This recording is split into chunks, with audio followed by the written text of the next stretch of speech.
Hi ಎಲ್ರಿಗೂ ನಮಸ್ಕಾರ.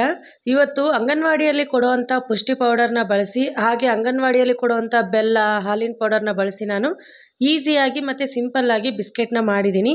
ತುಂಬಾ ಟೇಸ್ಟಿಯಾಗಿದೆ, ಅಷ್ಟೇ ಸಾಫ್ಟಾಗಿ ಕೂಡ ಇದೆ. ಮಕ್ಳಿಗೂ ತುಂಬಾ ಹೆಲ್ದಿ. ಈ ಥರ ಎಲ್ಲ ನ್ಯೂಟ್ರಿಷನ್ ಇರೋವಂಥ ಪೌಡರ್ನ ನೀವು ಪ್ಯಾನ್ ಕೇಕ್ ಆಗಲಿ ಬಿಸ್ಕೆಟ್ ಆಗಲಿ ಮಾಡಿಕೊಟ್ರೆ ತುಂಬ ಎಂಜಾಯ್ ಮಾಡ್ಕೊಂಡು ತಿಂತಾರೆ. ತುಂಬಾ ಈಸಿ ರೆಸಿಪಿ. ಹಾಗೆ ನೋಡಿ ಪುಷ್ಟಿ ಪೌಡರ್ ಯಾವ ಥರ ಇದೆ ಅಂತ ಕೂಡ ನಿಮಗೆ ತೋರಿಸಿದ್ದೀನಿ. ನಾರ್ಮಲಿ ಈ ಎಲ್ಲ ಥರ ಕಾಳುಗಳನ್ನು ಬೆರೆಸಿ ನಾವು ಪೌಡರ್ ಮಾಡಿಸ್ತೀವಲ್ವ, ಅದೇ ಥರ ಇದೆ. ಹಾಗೆ ಇಲ್ಲಿ ನಾನು 4 ಬಟ್ಲಷ್ಟು ಈ ಪುಷ್ಟಿ ಪೌಡರ್ನ ತೊಗೊಂಡಿದ್ದೀನಿ. ಅದಕ್ಕೆ ಸಮವಾಗಿ 2 ಬಟ್ಲದಷ್ಟು ಬೆಲ್ಲ ತೊಗೊಳ್ತಾ ಇದ್ದೀನಿ. ಈ ಬೆಲ್ಲ ಸ್ವಲ್ಪ ಮಿಕ್ಸಿ ಮಾಡಿ ತೊಗೊಳ್ಬೇಕು. ಅಂಗನವಾಡಿಯಲ್ಲಿ ಕೊಡುವಂಥದ್ದು ಹಾಗೆ ಗಟ್ಟಿ ಗಟ್ಟಿಯಾಗಿರುತ್ತೆ. ಕೈಯಿಂದ ಮುರಿದ್ರೆ ಈಸಿಯಾಗಿ ಮುರಿದೋಗ್ಬಿಡುತ್ತೆ, ಆದರೆ ಬೇಗ ಸರಿಯಾಗಿ ಮಿಕ್ಸ್ ಆಗಲ್ಲ. ಹಾಗಾಗಿ ನಾನು ಮಿಕ್ಸಿ ಮಾಡಿ ತೊಗೊಂಡಿದ್ದೀನಿ. ಇದಕ್ಕೆ 1 ಕಪ್ಪಷ್ಟು ನಾನು ಹಾಲಿನ ಪೌಡರ್ ಕೂಡ ಹಾಕಿದ್ದೀನಿ. ಹಾಗೆ ಒಂದು 3 ದೊಡ್ಡ ಟೇಬಲ್ ಸ್ಪೂನಷ್ಟು ತುಪ್ಪ ಹಾಕ್ಕೊಂಡಿದ್ದೀನಿ. ಈ ಥರ ತುಪ್ಪ ಹಾಕೊಳ್ಳೋದ್ರಿಂದ ಬಿಸ್ಕೆಟ್ ಅನ್ನೋದು ಸಾಫ್ಟಾಗಿ ಬರುತ್ತೆ. ಹಾಗೆ ನೀವು ತುಪ್ಪನ ಜಾಸ್ತಿ ಹಾಕೊಳ್ಳೋದ್ರಿಂದ ಗಟ್ಟಿ ಕೂಡ ಆಗುತ್ತೆ. ನೋಡಿ ತುಪ್ಪನ ಕ್ವಾಂಟಿಟಿಯಲ್ಲಿ ಕರೆಕ್ಟಾಗಿ ಹಾಕ್ಕೊಳ್ಳಿ. ನಾನು 4 ಬಟ್ಲಷ್ಟು ಪುಷ್ಟಿ ಪೌಡರು, 1 ಬಟ್ಲಷ್ಟು ಮಿಲ್ಕ್ ಪೌಡರ್ ತೊಗೊಂಡಿದ್ದೀನಿ. ಅದಕ್ಕೆ 2 ಬಟ್ಲದಷ್ಟು ಬೆಲ್ಲ ಹಾಗೆ ಒಂದು 3 ದೊಡ್ಡ ಟೇಬಲ್ ಸ್ಪೂನಷ್ಟು ತುಪ್ಪ ತೊಗೊಂಡಿದ್ದೀನಿ ಇದನ್ನು ಕಲಸೋಕೆ. ಟೋಟಲ್ ಆಗಿ ಈ ಎಲ್ಲ ಹಿಟ್ಟನ್ನು ಕಲಸೋಕೆ ನಾನು 200 ml ಅಷ್ಟು ನೀರನ್ನ ತೊಗೊಂಡಿದ್ದೀನಿ.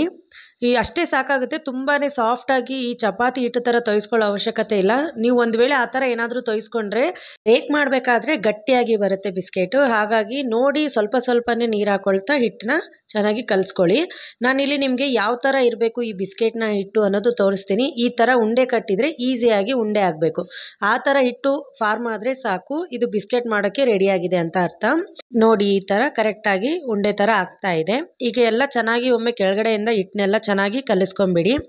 ಅದಾದಮೇಲೆ ನಾವು ಬಿಸ್ಕೆಟ್ನ ಶೇಪಲ್ಲಿ ಮಾಡ್ಕೊಳ್ತಾ ಇದ್ದೀವಿ. ನಾನು ರೌಂಡ್ ಶೇಪಲ್ಲಿ ಮಾಡ್ಕೊಂಡಿದ್ದೀನಿ. ನಿಮ್ಗೆ ಯಾವ ಥರ ಶೇಪ್ ಬೇಕು ನೀವು ಅದರಲ್ಲಿ ಕೂಡ ಮಾಡ್ಕೊಳ್ಬೋದು.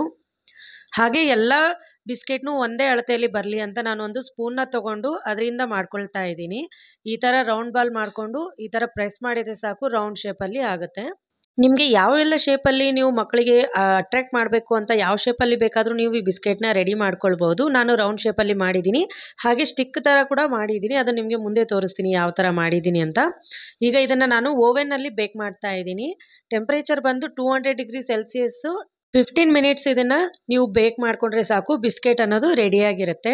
ತುಂಬ ಟೈಮ್ ಕೂಡ ತೊಗೊಳ್ಳಲ್ಲ. ಬೇಗ ಈ ಬಿಸ್ಕೆಟ್ನ ನೀವು ರೆಡಿ ಮಾಡ್ಕೊಳ್ಬೋದು, ಸ್ಟೋರ್ ಮಾಡಿ ಕೂಡ ಇಟ್ಕೊಳ್ಬೋದು.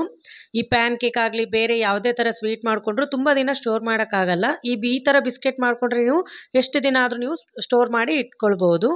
ನೋಡಿ ಬಿಸ್ಕೆಟ್ ಯಾವ ಥರ ಬಂದಿದೆ ಅಂತ ನಾನು ಇಲ್ಲಿ ನಿಮಗೆ ತೋರಿಸ್ತಾ ಇದ್ದೀನಿ. ಹೊರಗಡೆಯಿಂದ ಕ್ರಿಸ್ಪಿಯಾಗಿದೆ, ಒಳಗಡೆಯಿಂದ ಸಾಫ್ಟ್ ಆಗಿದೆ. ತುಂಬಾ ಚೆನ್ನಾಗಿ ಬಂದಿತ್ತು ಬಿಸ್ಕೆಟ್ ಕೂಡ. ನನ್ನ ಮಕ್ಕಳಿಗೆ ತುಂಬಾ ಇಷ್ಟ ಆಯಿತು.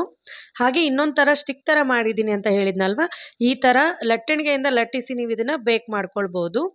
ಈ ಥರ ಇದು ಕೂಡ ತುಂಬಾ ಚೆನ್ನಾಗಿ ಬರುತ್ತೆ ಸಾಫ್ಟಾಗಿ. ಸೂಪರ್ ಆಯ್ತಾ? ಈ ರೆಸಿಪಿ ನಿಮಗೆ ಇಷ್ಟ ಆಗಿದ್ದರೆ ಯಾರೆಲ್ಲ ನನ್ನ ಚಾನಲ್ನ ನೋಡ್ತಿದ್ರಾ ಪ್ಲೀಸ್ ಫಾಲೋ ಮಾಡಿ, ಶೇರ್ ಮಾಡಿ, ಸಬ್ಸ್ಕ್ರೈಬ್ ಮಾಡೋದು ಮರಿಬೇಡಿ. Thanks for watching. ಇನ್ನು ನೆಕ್ಸ್ಟ್ ವಿಡಿಯೋದಲ್ಲಿ ಮೀಟ್ ಆಗೋಣ.